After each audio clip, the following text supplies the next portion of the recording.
Hi, everyone. Welcome to this week's installment of the Global Risk Intelligence Insights here from At Risk International. My name is Cooper McGill. I am one of our protective intelligence analysts here at ARI.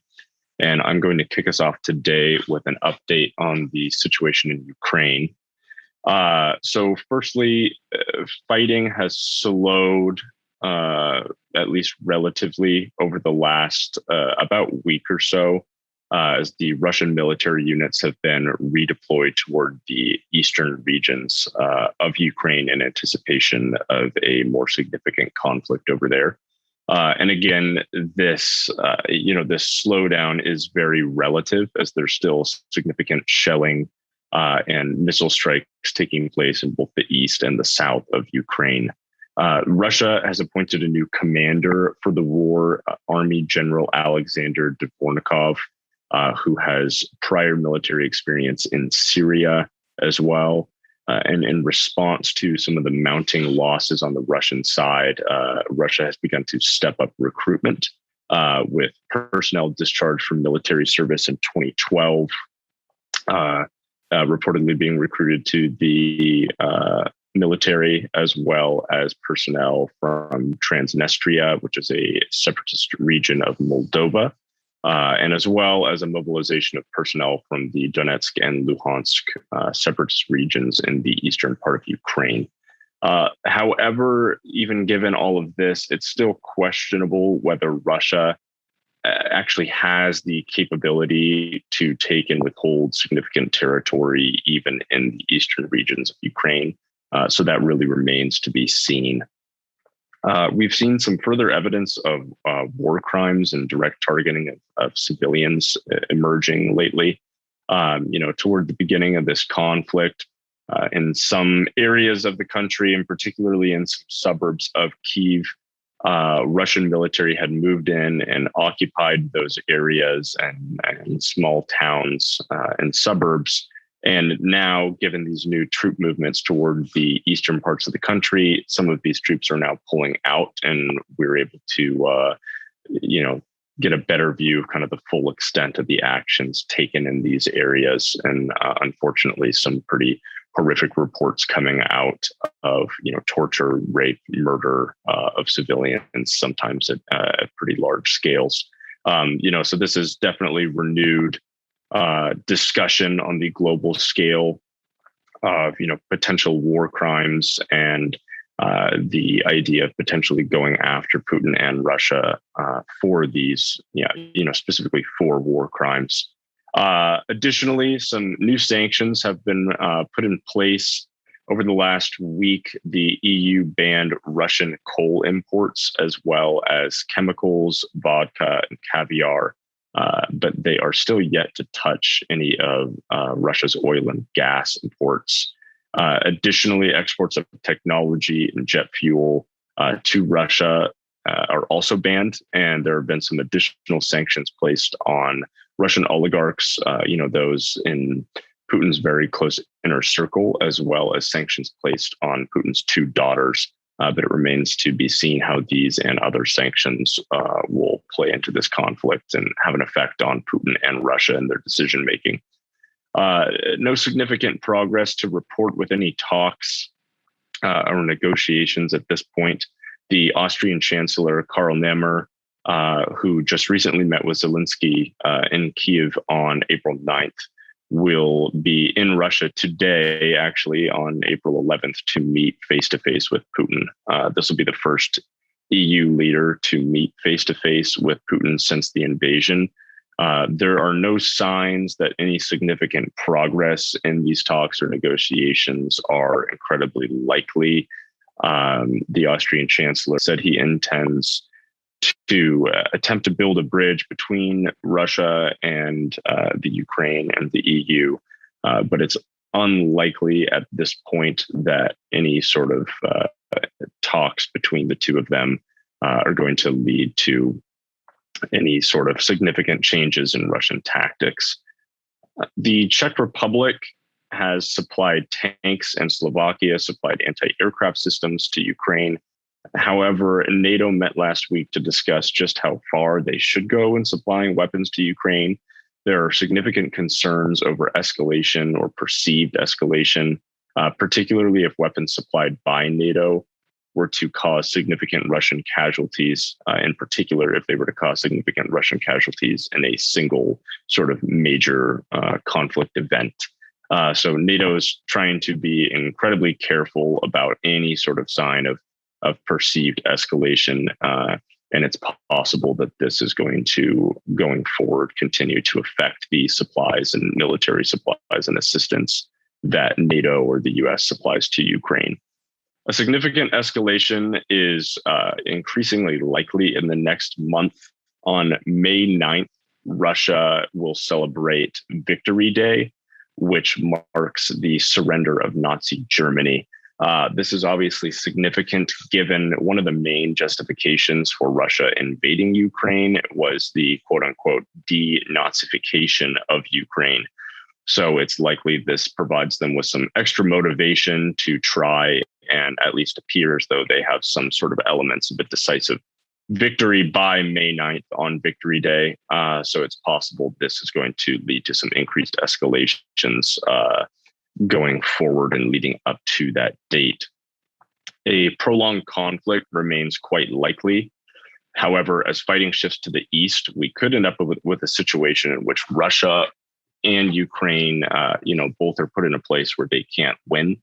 And it turns into a bit of a frozen conflict. And the next, 1 to 2 months are going to remain critical in analyzing how this is going to play out in the long term. However, in 2014, Russia, essentially used this tactic of putting Ukraine into a position where it's unable to win in the east. And it's possible that Russia will employ similar tactics here, concentrate its forces in such a way so that Ukraine is unable to take back the territory Russia has taken, or at least not take it back without significant cost to Ukraine. Forcing Ukraine to go on the offensive in order to take back territory will mean significantly more losses for Ukraine, as attacking is always more costly than defending. And neither side being able to secure a significant victory does make, successful negotiations more likely. However, I think there is a long way to go before we reach that point. And again, over these next 1 to 2 months, there's going to be a lot to watch here to see how, get a better look at how this might play out in the long term. Moving on to a cybersecurity update this week, specifically around account security. So Lapsus, which is a kind of now popularized data theft gang, and other threat actors have been popularizing some multi-factor authentication evasion methods. So for those who aren't familiar with MFA, essentially it's just that extra step at login in addition to entering a username or password, where you get an SMS code, you have to enter the code. Some sort of push prompt, the Google Authenticator app. Many of you are probably familiar with those. And so those, what you would consider kind of weaker MFA forms, like the SMS codes, like the push prompts, like the Google Authenticator, those have been specifically targeted in this case. There's a few kind of main ways, at least, that they're taking advantage of kind of these weaker forms. So one is kind of a bombardment tactic where, they're obviously getting account credentials and then they are just pushing SMS prompts, push prompts, et cetera, these MFA verification requests to the target on an incredibly repetitive basis. With the thought being that eventually, kind of, for nothing more than the purpose of making the request stop, eventually the target ends up accepting the request, and now account access is granted. And then additionally, there's kind of the slower method, which is a couple of prompts per day or alerts per day that get pushed out to the target. Maybe making it a little bit less likely that someone will identify that this is a fraudulent login attempt, then they end up granting access that way. And finally, a bit of an element of social engineering in which they may call the target and inform them that they are a part of the organization and they require a multi-factor authentication request as part of the company standard security process, and then get the target to grant them access that way. So these tactics are not necessarily new. MFA has been around for a little while, and some variations of these tactics have been in use. However, utilization of these tactics by more quote unquote mainstream threat actors, will no doubt popularize the methods and increase the likelihood that they may be used, in a large scale basis for specific targeting of high profile individuals, et cetera. So more advanced methods are becoming increasingly necessary, such as a physical security key, fingerprint access, internal camera-based authorization. But at the same time, there's no question that some level of multi-factor authentication is still far superior to disabling the feature entirely. It's just important that, everyone, not just potential high-profile targets, is aware of these potential security risks, potential social engineering attempts, and stays up to date on any developments. And then I'm going to pass it over now to Roman Fisher, who is another protective intelligence analyst here on the GRI team at Risk International, and he is going to cover protests and civil unrest for us. Thank you, Cooper. This week, I have for you another extremist group. Extinction Rebellion, abbreviated XR, has announced their plans for an international climate rebellion in major cities across the northern hemisphere this April. Andrew Smith, a spokesperson for XR UK, said protesters are planning daily mass participation demonstrations in London. Demonstrations began this past weekend, signaling the start of worldwide events. XR is a global environmental movement established in the United Kingdom with the stated objectives of using nonviolent civil disobedience to compel government action to combat climate change, biodiversity loss, and the risk of ecological collapse. Other XR groups have followed suit in New York City, Stockholm, and Paris, with plans for nonviolent civil disobedience through the rest of April. Particular dates in New York City, XR plans demonstrations between April 13th and the 23rd, a single day of protesting in Paris occurring on April 16th, and in Stockholm, Sweden, protests are planning continued activities from April 24th through the 29th. Inspired by past movements such as the Occupy protests, XR aims to instill a sense of urgency for preventing further climate breakdown and what XR refers to as the ongoing sixth mass extinction. Extinction Rebellion's tactics are usually involve disrupting roads, public transportation, and occasionally causing property damage to bring attention to their cause.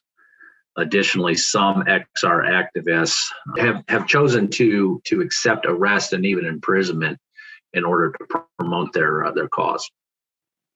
During the April campaign of civil disobedience, XR organizers have warned that its members are planning to block more roads than ever. Blocking roads is their primary tactic. Activists intend to simultaneously block as many roads as possible around central London, not moving until they are arrested or until the government agrees to immediately, quote, end new fossil fuel investments, end quote. Finally, typically XR protesters are not violent, nor do organizers openly promote for violence. However, leadership has been recently stating that the climate situation is becoming more and more urgent and calling for activists to be bolder. It's reasonable to assume that an increased probability of violence may be present. based on recent language, it's possible that their increased efforts, the XR protesters may become more extreme or more determined, and therefore potentially drawing in counter protests. That is a likely source of violence, where two opposing ideologies come together and become violent. But typically, as stated, XR themselves are claimed to be a nonviolent group. And that is what I have for you today. Cooper, you want to close us out? Yeah, great. Thanks, Roman. Those are all of our updates for this week. We appreciate you all checking in with us, and we will be back next week with some additional updates. Thank you.